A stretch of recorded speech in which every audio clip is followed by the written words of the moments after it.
On se retrouve aujourd'hui pour le troisième et avant-dernier épisode de la Horror Night. Et comme vous voyez, le décor il a un peu changé. Je vous expliquerai après. Non, j'ai rien à vous expliquer, c'est juste que j'ai changé la disposition des meubles. Est-ce qu'il y a besoin de plus? Non. On va parler d'incidents de frogging, c'est-à-dire des personnes qui vivent dans les murs ou les sous-sols de maisons qui ne sont pas les leurs. Vous êtes prêts? C'est parti. Daniel Laplante. On commence donc tout de suite avec Daniel Laplante. Daniel avait 17 ans en 1989 et il était obsédé par une fille de son lycée qui s'appelait Tina. Tellement obnubilé par elle qu'une nuit il s'est introduit dans sa maison et s'est caché dans une cavité murale à côté de la salle de bain. Durant les quelques semaines de sa vie entre les murs, Daniel s'amusait à faire des bruits lorsque quelqu'un prenait sa douche pour l'effrayer, ou encore à se servir dans le frigo quand tout le monde dormait et regardait la télé en la laissant allumer sur des chaînes que personne ne regardait pour que la famille prenne peur le matin. Il s'est fait surprendre et a pris en otage la famille de Tina jusqu'à ce que la police arrive et qu'il s'enfuit. Et l'histoire malheureusement ne s'arrête pas là. Et elle ne commence pas là non plus. Il faut savoir que Daniel Laplante a eu une enfance terrible, très violente et très difficile, et tout ça a, comme qui dirait, perturbé son éducation, et bien qu'on n'ait pas plus de détails, on sait qu'il a été battu et abusé par plusieurs hommes de sa famille quand il était très jeune. Quand je vous parle de difficultés éducatives par rapport à sa vie, c'est qu'au-delà des troubles et des détresses évidentes qu'il a subies à cause des événements déjà horribles de sa vie, il a été un enfant régulièrement en échec scolaire, dyslexique et sans amis. Et bien évidemment, il était appelé Frick, le monstre, dans toutes les classes et écoles où il était. Une fois au collège, il a été affecté à un psychologue de l'établissement où il était parce qu'il montrait une très forte réticence à respecter et écouter ses profs. Mais il avait également une hygiène de vie très limitée, on va dire. Il ne se douchait quasiment pas, il avait tout le temps des vêtements sales et déchirés, et certains de ses professeurs avaient alerté en se demandant s'il ne se mutilait pas. D'autant plus que le psychologue de Laplante a également abusé de lui, aggravant encore plus son état. Alors tout ceci bien sûr n'est pas là pour pardonner son intrusion chez la fille au début de l'histoire. C'est bien elle la victime, et les personnes dont je vais parler juste après, c'est juste pour expliquer un petit peu l'état mental dans lequel il était. Bon, du coup je vous connais, je sais que vous voulez savoir la suite et ce qui s'est passé. Et je vous assure que parfois vous devriez être moins curieux. Du coup, après s'être enfui une fois qu'il a été chopé chez Tina, il a quand même été attrapé par la police et placé dans un établissement pour mineurs pendant 1 an. Dès sa libération, Daniel est reparti sur sa vie de voleur qu'il avait débuté avant l'événement avec Tina. Et c'est le 1er décembre 87 que tout va trop loin. Je m'excuse d'ailleurs, au début de la vidéo j'ai dit 89, c'était 86. Laplante entre par effraction dans une maison qui n'est pas très loin de celle où il a grandi. Se trouve là Priscilla Gustafsson, son fils, sa fille et le bébé qu'elle attend, car elle était donc enceinte. Tout ceci pendant qu'Andrew, le père de famille, était au travail. Ce dernier finit donc par rentrer du travail tard le soir et tombe sur la pire scène de sa vie. Il trouve sa femme face contre terre sur leur lit plein de sang, et elle qui a été et massacrée. Par la suite, il cherche ses 2 enfants partout dans la maison. Il faut savoir que c'était une grande maison avec plusieurs chambres et plusieurs salles de bain, enfin 2 salles de bain, et c'est d'ailleurs là qu'il les retrouve, tous les 2, chacun dans une salle de bain différente, noyés. Bien évidemment, une chasse à l'homme s'ensuit. Et Daniel est retrouvé assez vite, 48 heures plus tard, caché dans une benne à ordures, alors même qu'il prévoyait d'entrer dans une autre maison. Il a depuis bien sûr été condamné à 3 peines de prison à perpétuité, et a quand même trouvé le culot de vouloir porter plainte contre le système judiciaire pendant 20 ans.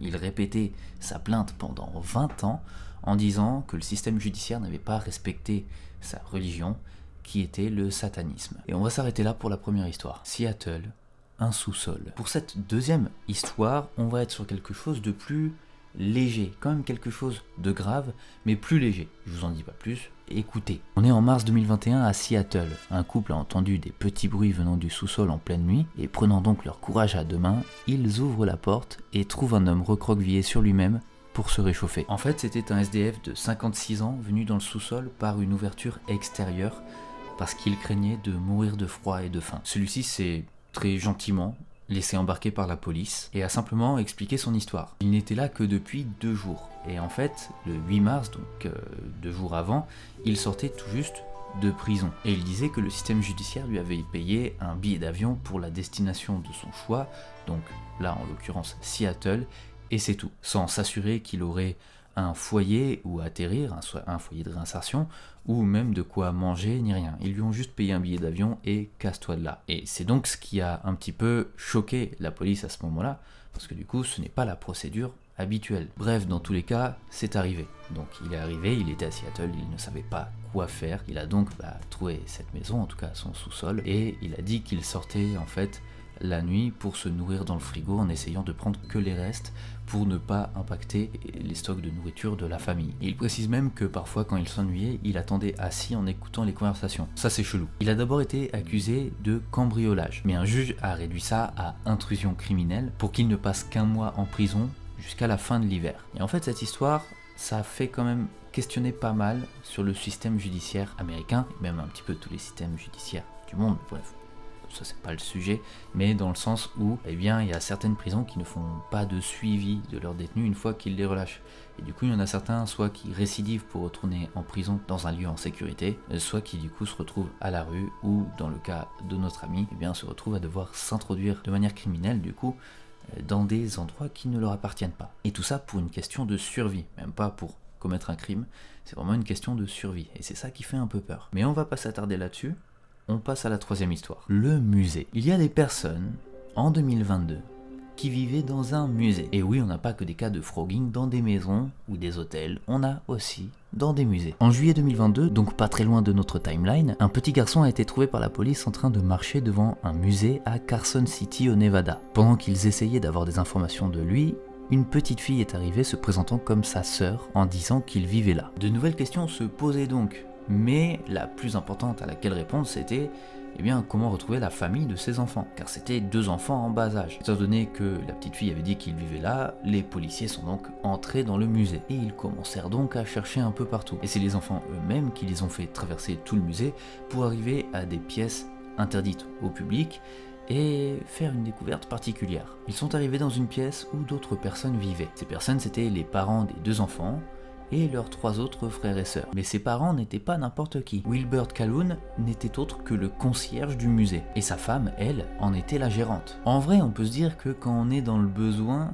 c'est pas si grave. Surtout que c'est un musée, donc il n'y a pas autant de passages que par exemple dans un magasin, ou vous voyez ce genre de choses. Donc on peut se dire en vrai, vivre dans l'arrière-boutique d'un musée, ça peut ne pas être si grave. Surtout avec les périodes qu'on a vécues, avec le Covid, il y a beaucoup de personnes qui ont eu beaucoup besoin de se loger, qui n'ont pas pu, et donc qui ont été obligées soit d'être à la rue, soit de trouver des solutions de ce type. Mais malheureusement, ça ne s'arrête pas là, parce que bien sûr après cette découverte, les policiers ont dû ramener une équipe de recherche pour pouvoir prendre en charge les enfants, et ils ont également mené une investigation sur les lieux. Et cette investigation a permis de découvrir une cachette particulière, une pièce un peu reculée qui ne cachait rien d'autre que des armes, des AK-47, des armes de poing, pistolets et munitions, ainsi que quelques accessoires pour fumer de la weed. Mais c'est pour les armes que c'est grave quand même. Les parents ont donc été jugés pour mise en danger d'enfants en bas âge. Ils ont bien sûr évidemment été licenciés et le musée a été fermé. Et c'est tout pour cette troisième histoire. Et attendez avant de partir.